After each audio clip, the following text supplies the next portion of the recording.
everyone. Welcome to another episode of Special English Corner. I am your host, Mark. Today, the air in our studio feels like spring, and that is because we are talking about something very green, very fresh, and very famous.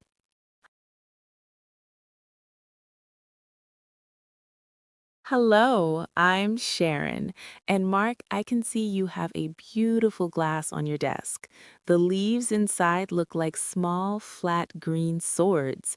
They are dancing in the water. Are we finally talking about the queen of green tea?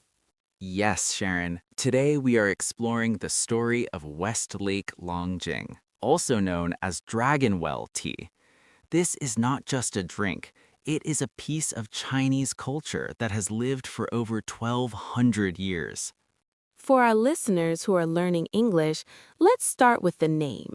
West Lake is Shihu in Chinese. It's a famous lake in Hangzhou, and Longjing means dragon well. Mark, when I hear the word dragon, I think of magic. Is there a magic story behind this tea? There are actually many. One famous story says that around the year 250 AD, a Taoist monk found a well. He told the local farmers that a dragon lived there. During a very dry year when no rain fell and the crops were dying, the monk prayed to the dragon. Suddenly, clouds covered the sky and heavy rain started to fall. The people were so happy that they named the well Dragon Well. That is a wonderful legend. In English, we call this a myth or a legend. It adds a sense of mystery to the tea. But is the location real? It is very real.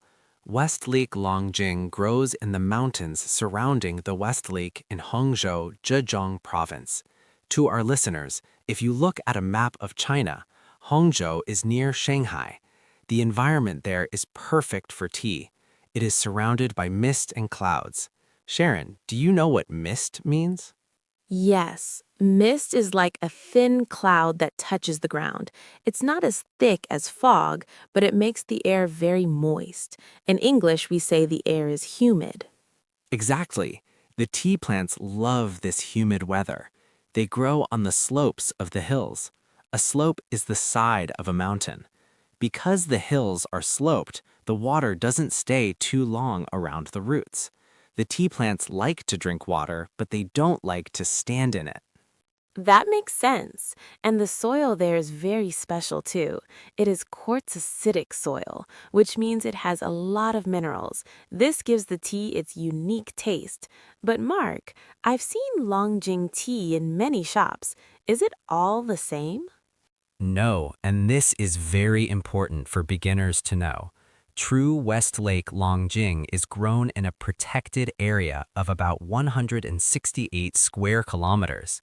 If the tea is grown in other parts of Zhejiang, it is called Zhejiang Longjing, but not Westlake Longjing. It's a brand name. It's like the champagne of tea.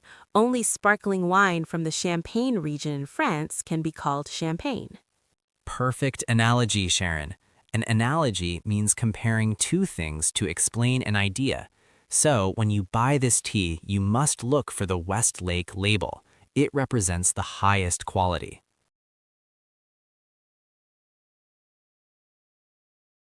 Now that we know where it comes from, let's talk about the 5 famous regions within the West Lake area. Our listeners might hear Chinese people talk about Xi, Long, Yun, Hu, Mei. Yes, these 5 words represent 5 different areas. 1. Xi stands for Shifeng, Lion Peak. This is the number 1 area. The tea here is often more yellow-green than bright green. 2. Long stands for Longjing Village. This is the home of the original Dragon Well. 3. Yun stands for Yunqi. It's a place known for its bamboo and cool breeze. 4. Hu stands for Hupao, Tiger Spring. There is a saying, Longjing tea and Tiger Spring water are the best match. 5. Mei stands for Meijiao. This is a very large area where many tourists go to see the tea fields. Wow, so many places. But Mark, even if you are in Lion Peak, you can't just pick the tea anytime you want to, right? Absolutely not. Timing is the most expensive part of Longjing. In English, we have a phrase, timing is everything. For Longjing, we divide the harvest into two main seasons, pre-Qingming and pre-grain rain. Let's explain these for our English learners. Qingming is a festival in early April, usually April 4th or 5th. It's the start of spring. Pre means before, so pre-Qingming means tea picked in late March. This tea is called Mingqian tea. It is the most expensive. Why? Because during the winter, the tea trees have been resting. When the first buds come out in spring, they are full of energy and nutrients. But because it is still a bit cold, they grow very slowly. Nutrients are things that keep us healthy, like vitamins. Because the leaves grow slowly, the flavor is very concentrated. It's very soft and sweet. Mark, I heard that it takes about 60,000 to 80,000 tiny buds just to make 1 kilogram of dried tea. Think about that, listeners. 60,000 movements of the hand. The workers must be very fast, but very gentle. They use their thumb and index finger to flick the bud off the branch. They never use their nail cutters because the metal or the cut would make the leaf turn black. That is incredible. And then there's the second season, pre-grain rain, or Yuqian tea. Grain rain is a solar term in late April. Yuqian tea is picked between April 5th and April 20th. By this time, the weather is warmer. The leaves grow faster and bigger. The taste is stronger and a bit more bold. Many tea lovers actually prefer Yuqian tea because it has a more powerful flavor and it is much cheaper than the Mingqian version. So, if you are a beginner, you don't have to spend hundreds of dollars on Mingqian tea. You can start with Yuqian tea and still enjoy a wonderful experience. Exactly. After April 20th, the tea is called late spring tea. The leaves become too big and they start to taste bitter. So, if you want the best, you must follow the calendar.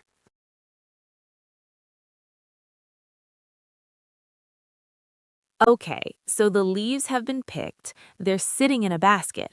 What happens next? Do we just dry them in the sun? No, no, this is where the magic happens. Longjing is a non-fermented tea. In English, ferment means a chemical change. For black tea, we let the leaves turn dark, but for green tea, we want to keep them green. We use a process called fixing or kill green. It sounds scary, but it just means using heat to stop the leaves from changing color. For Westlake Longjing, this is done by hand in a large iron pot. The pot is heated to about 200 degrees Celsius. The tea master puts his bare hands into the hot pot with the leaves. Wait, his bare hands? Doesn't he get burned? It takes years of practice. They use 10 different hand movements. They press, they rub, they shake, and they flatten the leaves. This is why Longjing leaves are flat. Most other teas are rolled into balls or twisted, but Longjing is flat like a piece of grass. This hand frying process is very important for the four wonders of Longjing. Let's teach our listeners these four special characteristics. 1. Green color. The leaves look like jade. 2. Fragrant aroma. It smells fresh and nutty. 3. Sweet taste. It is not bitter, it has a sweet aftertaste. 4. Beautiful shape. The leaves look elegant in the water. Let's talk about that aroma. In English, aroma is a pleasant smell. Longjing is famous for its chestnut aroma. Sharon, have you ever smelled roasted chestnuts on a street in winter? Yes, it's a very warm, sweet, and nutty smell. When you smell high-quality Longjing, it doesn't smell like a flower or a fruit. It smells like a toasted nut or a fresh bean. It's very unique. And the aftertaste. In English, we call this hui gan. It means after you swallow the tea, your throat feels sweet. It's like a surprise. The first sip is light, but the feeling that stays is very rich. That is why people call it the queen. It is elegant and subtle. Subtle is a great English word for beginners. It means something that is not loud or strong, but it is very clever and high quality. Now, Sharon, let's get practical. Our listeners have a bag of Longjing. They are in their kitchen. How do they make the perfect cup? First rule, throw away your teapot. I'm kidding. But for Longjing, a clear glass is much better. We call this the middle drop method. Why a glass? Because Longjing is beautiful to watch. If you use a ceramic teapot, you can't see the dance of the leaves. In a glass, you can see the buds standing up and slowly sinking. Second rule, the water temperature. This is the biggest mistake people make. Sharon, what happens if we use boiling water? If you use 100-degree boiling water, you will burn the tea. The leaves will turn yellow and the taste will be very bitter. You will destroy the vitamin C. For Longjing, use water that is 80 to 85 degrees Celsius. If you don't have a thermometer, just let the boiling water sit for 3 minutes before you pour it. And don't use a lid. If you cover the glass, the heat will suffocate the tea. Suffocate means to not let something breathe. Green tea needs air to stay fresh. Now, let's talk about the health benefits. Why is it good for our bodies? Longjing is full of antioxidants. These are like little soldiers that fight the bad guys in our body. The most famous one is called EGCG. It's a type of polyphenol. These antioxidants help prevent cancer, lower your blood pressure, and keep your heart healthy. Also, for our listeners who want to look young, green tea is great for your skin. It helps protect against damage from the sun. And it helps you lose weight. It speeds up your metabolism. Metabolism is the rate at which your body burns energy. Drinking Longjing after a meal helps your body process the fat. But my favorite benefit is for the brain. It contains caffeine, which gives you energy, but it also has L-theanine. That's an interesting combination.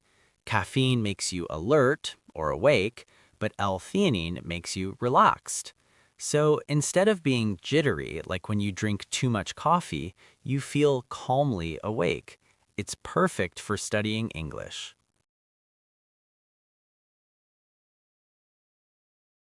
We have praised Longjing a lot today, Mark, but we must be responsible.